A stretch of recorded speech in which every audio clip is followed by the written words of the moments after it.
Station పరిధిలో జరిగినటువంటి 4 కేసుల రిజిస్ట్రేషన్ విషయం లోపల 3 కేసులలో ఇప్పటికే ముద్దాయిలుగా ఆరోపించబడినటువంటి వ్యక్తులకి సంగారెడ్డి జిల్లా కోర్టు లోపల బెయిల్ లభించింది. ఇంకొక కేసులో ఈరోజు ఆర్గ్యుమెంట్స్ వినబోతుంది. ఈ కేసుకు సంబంధించి నేను డే 1 నుంచి ఒక డిమాండ్ చేస్తూ వస్తున్నా జిల్లా పోలీస్ అధికారులు. మేము అడిగిన ఏ ప్రశ్నకు కూడా ఈ రోజు వరకు జిల్లా పోలీస్ కార్యాలయం నుంచి రిప్లై రాలేదు. అసలు మదర్సాలో ఉన్న వాళ్ళు ఎవరు, వాళ్ళ మీద ఏమైనా విచారణ జరిపించినారా, ఆ విచారణలో ఏ రకమైనటువంటి నిజాలు తేలినాయి, ఎందుకు కిషన్ గంజ్ పేరిట బంగ్లాదేశీలు వచ్చి ఇక్కడ మదర్సా కట్టుకొని ఉన్నారనే విషయంలో ఈ రోజు దాకా జిల్లా ఎస్పీ గారు, జిల్లా కలెక్టర్ గారు మౌనాన్ని వీడట్లేదు.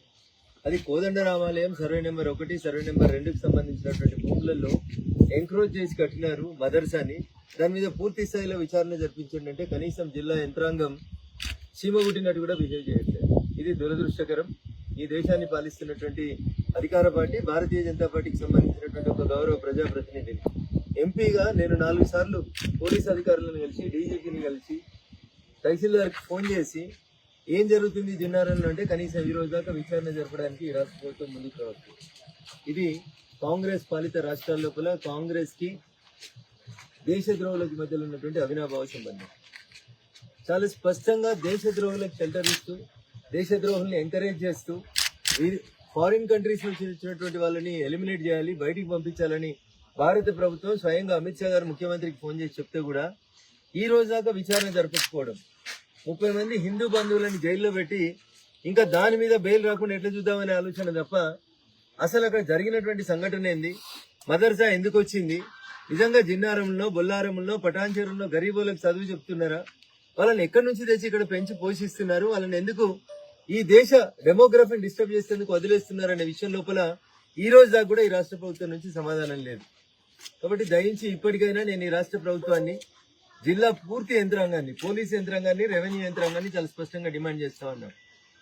మీరు దీనికి సంబంధించినటువంటి రిపోర్ట్ని ఇవ్వకపోతే జైలు నుంచి హిందూ బంధువులు రిలీజ్ అయిన తర్వాత నేరుగా మళ్ళీ వచ్చేది మేము మీ పోలీస్ స్టేషన్ ముందుకే తప్ప ఇంకొక దగ్గర కాదు. మాస్టర్ మైండ్స్ కామర్స్ చదవాలనుకునే 10th ఇంటర్ విద్యార్థుల తొలి ఎంపిక. ఏ కేసులలో అయితే మమ్మల్ని అరెస్ట్ చేసి అక్రమంగా జైలుకు పంపించిండ్రో అసలు ఆ మదర్సా ఉనికి గురించే మేము ప్రశ్నిస్తా ఉన్నాం.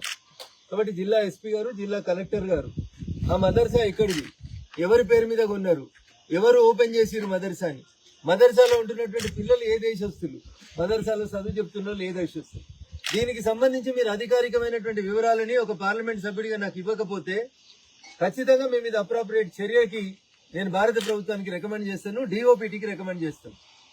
జిల్లా ఎస్పీ, జిల్లా రెవెన్యూ అధికారులుగా ఉండి మీరు ఏం జరుగుతుంది అని అడిగితే, ఒక బాధ్యతాయుత స్థానంలో ఉన్న ఒక ఎంపీ అడిగితే మౌనమే సమాధానం అవుతుందంటే మీరు దేశద్రోహులకి మద్దతు ఇస్తున్నారని చెప్పి భావించాల్సి ఉంటుంది.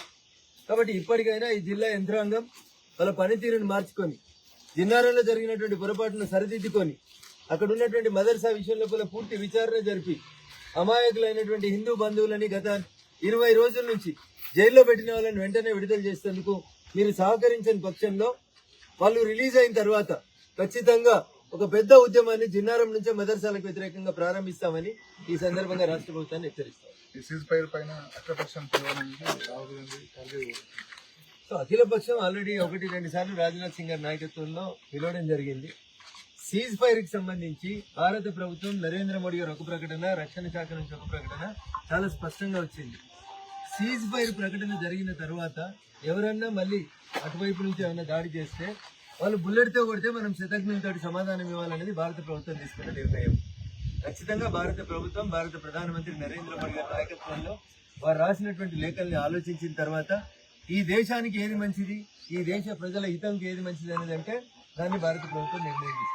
మాస్టర్ మైండ్స్ కామర్స్ చదవాలనుకునే 10th ఇంటర్ విద్యార్థుల తొలి ఎంపిక.